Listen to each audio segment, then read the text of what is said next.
Max Fawcett is one of the premier energy writers in Canada, and he's got a great piece in the Globe and Mail today about Jason Kenney and the oil sands and Justin Trudeau's, the latest iteration of the federal climate plan. And Max argues that the climate plan is actually a gift for the oil sands, but the premier and the industry are treating it like a lump of coal. So we're going to talk to him about that. So welcome to the interview, Max.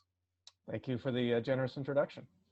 Why don't we start out with, give us an overview of your argument, please. Sure, happy to. I think certainly we've seen the Premier and his Environment Minister come out and describe the announcement that the federal government's going to increase the carbon tax to $170 per ton by 2030 as, quote, another attack on Alberta. But the reality of what this means for the oil and gas industry, and particularly the oil sands, is very different. The biggest challenge that they face right now, and this has been the case for, seems like forever, but certainly for the last 4 years, is market access. We can't get enough of our product to the places where people want to buy it. And, a big part of that has been around pipelines, and environmental activists have done a very good job of using them as a litmus test for sort of broader climate policies. And I think we're going to see TMX get built and completed. Thank you very much to the federal government. But Keystone XL, which the Alberta government invested over $1 billion of taxpayer money into, is very much in jeopardy right now because the incoming Biden administration, and we should be clear, it is incoming now. Even Mitch McConnell and Vladimir Putin acknowledged that today. They take climate change seriously in a way that no American president ever has before. And he was very clear that he would block Keystone if he became president. Now, I don't actually think that blocking Keystone helps the environment that much, but that's politics. And the federal government's announcement gives Jason Kenney, gives the industry, and gives Ottawa something to push back with, to say to Biden, and to allow Biden to say to his supporters, look, these guys are increasing their carbon price to $170 a ton. They take this seriously. So we're going to import their oil, right? Yeah, and it in a strange way, pushing back against the climate policy actually sends the absolute wrong message to Biden and his team. Yeah, I mean, look, they're not idiots. They're watching what the government is saying about the federal program, and I think what they're learning is that the Alberta government is not perhaps entirely sincere when they make representations about their commitment to climate policy and their willingness to do whatever it takes to reduce emissions. I think they can see this government talking out of both sides of its mouth, and probably are not going to be particularly inclined to do them any favors. It's just such a monumental misreading of the strategic map, and it's been one that both the government and industry have been doing for as long as I can remember. Just not seeing where the real threats and opportunities lie and not responding to them appropriately. Well, here's another angle on this, in addition to KXL and Biden, and that is access to capital. I mean, that's been something that oil sands companies have been, that's been top of mind for them for a while now. And when they go to Wall Street in particular, they are told that provincial climate policies and their own climate risk management is very, very important to getting capital, getting financing, and yet they keep, acting in public as if they hadn't had those conversations in private. Yeah, I think what you're seeing is the difference between their political conversations and their financial ones. So I have no doubt that these companies and Jason Kenney and his advisors understand what the state of play is. They understand that one variant of the golden rule is that the people with the gold get to make the rules, and the rules that they're making on Wall Street and on Bay Street and in financial capitals around the world are increasingly stringent when it comes to climate risk and carbon emissions. They are not messing around with this stuff, and we see that with the new governor of the Bank of Canada, Tiff Macklem. This has been his life's work. We see this with former Governor Mark Carney, who is now a sort of swashbuckling climate finance superstar. This genie is not going back in the bottle. But politically, they can't acknowledge that, right? They need to, certainly Jason Kenney and the UCP, they need to be victims, and they need someone to be the bad guy.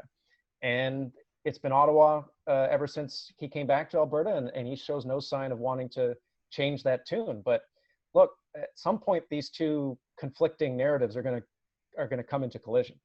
At some point, the cost of trash talking Ottawa and trash talking carbon pricing is going to be too high for the ability of these companies in this industry to access capital. Is that moment going to come if Biden, in fact, withdraws the presidential permit for Keystone XL pipeline? I mean, is that going to be kind of an existential moment for both Kenney and for the industry? I wish I could say that I had confidence that they could learn from their mistakes, but recent history has not shown that is a very safe position to take. I think they will find a way to blame somebody else. I'm sure they'll find a way to blame Ottawa. I can't really see what it would be, but I guarantee you it'll happen. They'll blame climate activists. They'll blame the radical left. They'll blame the media. They'll just blame. They won't take accountability for it. Now, the silver lining there is that we may not even need Keystone, and sending more oil to American refineries may not be in our best interest in the long term. So Keystone is not the existential project that I think it was even 2 years ago. But its failure would be as a result of the inability of industry and the inability of the UCP to read the room. And whether they admit it or not, its cancellation would be entirely on them. Final question, Max. And, I did my degrees in history and business history.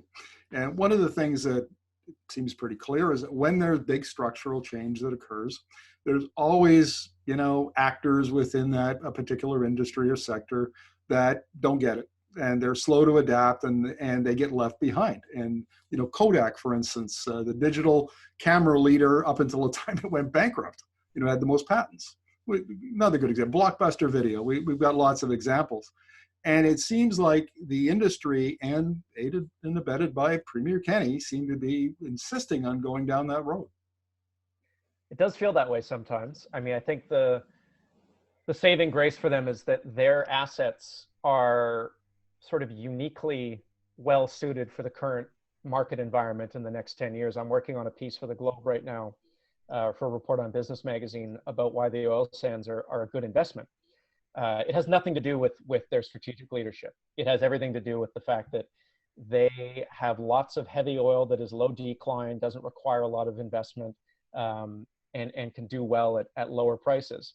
But those are inherited benefits. That's not a result of sort of brilliant tactical leadership. And you're right, there are parts of the industry that are sort of walking themselves into oblivion because they refuse to see that the world is going in a different direction than they want it to. Their choice is clear.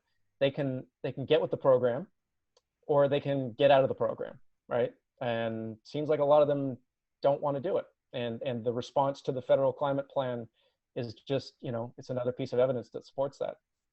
Well, maybe we'll end on this note, and that is, you pointed out in your op-ed that one of the things that bodes well for the oil sands is tightening of supply. And you mentioned the decline in Mexican Mayan, which is a competitor in the Gulf Coast refineries, and of course Venezuelan output, which is another big competitor, has fallen off a cliff since 2016 because of sanctions.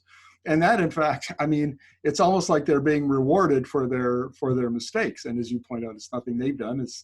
They're just the beneficiaries. But we should point out that the oil sands have done a very good job of driving down their costs. That's one thing they have done.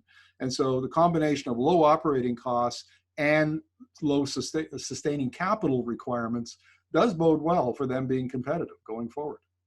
Yeah, I mean, these are good businesses run by, increasingly run by a smaller number of teams, but they know how to work the oil, and they've done a good job, as you say, of driving down costs. Now, part of that has been getting carbon out of their business, because carbon is a cost. So they're not going to disappear anytime soon. But the days of sort of multiple projects being sanctioned at the same time, huge new things happening in Fort McMurray, they're over. They're gone. You've talked about this a lot. I've talked about it a lot. And now we're in a moment where it's much more about managing the decline, or managing the time after the boom.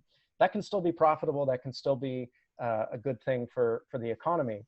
But it will only be as good as their climate policies allow it to be. And you know, as we go down the road further and further, we may get to a world where there are border adjustments for oil imports, and if our barrels aren't at the standard they need to be, they'll pay a tax in another jurisdiction. So, you know, it's that horribly overused metaphor about skating to where the puck is going, but you know, that really does apply here. Yeah, it really does. And the irony here is that heading into a low carbon future where these companies are required to adapt, they've got part of the formula right. I mean, they are getting their carbon emissions down. They have got their operating costs down, and they have options. But the way they handle their politics leaves much to be desired. So thank you very much for this, Max. Always appreciate it. Happy to be here.